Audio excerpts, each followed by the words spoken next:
할렐루야! 지체하지 않으시고 우리를 도우시는 하나님을 기다리는 이 대림절에 그분의 구원이 오늘 우리의 부르짖음에 응답하기를 소망합니다. 살다 보면 기다릴 수 없는 순간이 있습니다. 조금만 더 참아보자고 말하기에는 마음이 이미 한계에 와닿아 있고 곧 괜찮아질 거야 라는 말이 오히려 더 멀게 느껴질 때가 있습니다. 도움은 필요하지만 어디에서 오는지도 모르겠고 기도는 하고 있지만 응답이 더디게 느껴질 때도 있습니다. 대림절은 바로 이런 시간 한가운데에서 하나님을 다시 부르는 절기입니다. 모든 것이 준비된 뒤에 시작되는 기다림이 아니라 여전히 부족하고 급한 마음을 아는 채 하나님을 향해 시선을 돌리는 시간이 바로 대림절입니다. 오늘 우리가 만나는 시편은 바로 이런 마음으로 하나님을 부르는 한 사람의 기도입니다. 이 기도를 통하여 급한 마음과 부족한 자리에서도 하나님께 시선을 돌리는 기다림을 우리 모두 회복하기를 간절히 원합니다. 시편 70편은 설명으로 시작하지 않습니다. 시인은 상황을 정리하지도 이유를 늘어놓지도 않습니다. 그는 단번에 하나님을 부릅니다. 주님, 너그럽게 보시고 나를 건져주십시오. 주님, 빨리 나를 도와주십시오. 이 기도에는 여유가 없습니다. 문장은 짧고 반복되며 숨이 가쁩니다. 시편 기자는 지금 자신이 처한 현실을 분석할 시간조차 없습니다. 그에게 남아있는 것은 오직 하나님께 도움을 요청하는 부르짖음뿐입니다. 이것은 잘 다듬어진 기도가 아니라 벼랑 끝에서 흘러나온 기도입니다. 중요한 것은 이 급박한 마음이 사람에게가 아니라 하나님께로 향하고 있다는 점입니다. 시편 기자는 도망칠 길을 찾지 않고 억울함을 해명하려고 하지도 않습니다. 그는 지금 필요한 것이 설명이 아니라 구원임을 알고 있습니다. 그래서 지체하지 않고 하나님을 부릅니다. 시편 70편의 시작은 우리에게 묻습니다. 급한 순간에 우리는 누구를 먼저 부르는가? 상황이 감당하기 어려워졌을 때 우리의 시선은 어디로 향하는가? 시편 기자는 분명히 보여줍니다. 지체할 수 없는 순간일수록 가장 먼저 불러야 할 분은 하나님이심을 말입니다.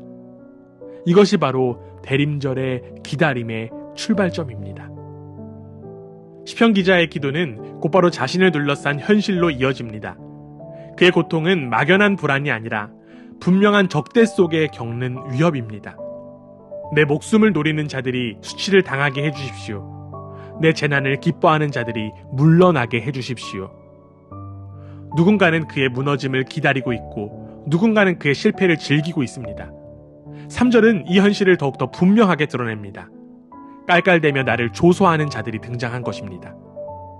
기다림이 가장 크게 흔들리는 순간은 문제가 깊어질 때가 아니라 고통이 조롱의 대상이 될 때입니다. 그러나 시편 기자는 이 상황에서도 방향을 바꾸지 않습니다. 그는 대적을 직접 상대하지 않고 판단을 오직 하나님께 맡깁니다. 스스로를 변호하거나 같은 방식으로 맞서지 않습니다. 대신 그는 이 현실 그대로 하나님께 가져갑니다. 이것은 물러섬이 아니라 바로 신뢰의 선택입니다. 대림절의 기다림도 이와 같습니다. 우리는 종종 고난보다 그 고난을 바라보는 사람들의 시선 앞에서 더욱 크게 흔들립니다. 그때 기다림은 두 갈래의 길에 섭니다. 사람들의 말에 반응하며 마음을 닫을 것인가? 아니면 판단을 하나님께 맡기며 기다림을 이어갈 것인가? 시편 기자는 분명히 선택합니다. 조롱의 소리에 머물지 않고 하나님의 개입을 기다린 것입니다. 이 선택이 기다림을 절망이 아니라 신앙으로 남게 합니다. 대림절은 바로 이 선택을 다시 묻는 시간입니다. 시편은 여기서 놀라운 전환을 보여줍니다. 여전히 상황은 해결되지 않았지만 시인의 시선은 자신에게서 하나님을 찾는 이들로 옮겨집니다. 주님을 찾는 사람은 누구나 주님 때문에 기뻐하고 즐거워하게 해주십시오. 고통 속에 있는 사람이 다른 이들의 기쁨을 말한다는 것은 쉽지 않은 일입니다. 그러나 시편 기자는 자신의 현실에 갇히지 않습니다. 그는 하나님을 찾는 이들이 기쁨을 잃지 않기를 기도합니다. 기다림이 개인의 절망으로 닫히지 않고 공동체의 소망으로 이어지기를 바라기 때문입니다. 마지막 5절에서 시편 기자는 다시 자신의 자리로 돌아옵니다. 그러나 불쌍하고 가난한 이 몸, 하나님, 나에게로 빨리 와주십시오. 그는 여전히 약하고 여전히 도움이 필요합니다. 그러나 이제 그는 자신이 누구에게 도움을 요청하고 있는지를 분명히 알고 있습니다. 주님은 나를 도우시는 분, 나를 건져주시는 분이십니다. 시편 70편은 이렇게 끝이 납니다. 상황의 반전이 아니라 시선의 정렬로 끝납니다. 기다림의 끝에서 시편 기자가 붙든 것은 해결이 아니라 하나님 자신이었습니다. 이것이 대림절의 기다림입니다. 모든 것이 바뀐 뒤에 기뻐하는 것이 아니라 아직 바뀌지 않은 자리에서 하나님을 신뢰하는 기다림입니다. 사랑하는 여러분, 시편 70편은 상황의 반전으로 끝나는 시가 아닙니다. 시인은 여전히 가난하고 도움이 필요한 자리에서 하나님을 부릅니다. 그러나 그의 시선은 분명해졌습니다. 지체하지 않으시는 하나님께로 마음을 돌렸기 때문입니다.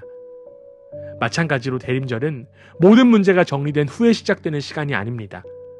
오히려 지금 이 자리에서 누구를 부를 것인지를 선택하는 시간입니다. 급한 마음을 숨기지 않고 흔들리는 현실을 아는 채 하나님을 향해 부르는 기다림이 대림절의 신앙입니다. 그러므로 오늘 우리는 멈춰 서 있는 사람이 아니라 하나님을 부르며 기다리는 사람으로 서야 합니다. 주님은 우리의 부르짖음을 외면하지 않으시는 분이십니다. 이 대림절에 우리의 기다림이 하나님을 향한 기도가 되고 이 기도가 우리의 삶을 다시 세우는 시작이 되기를 주님의 이름으로 축원합니다.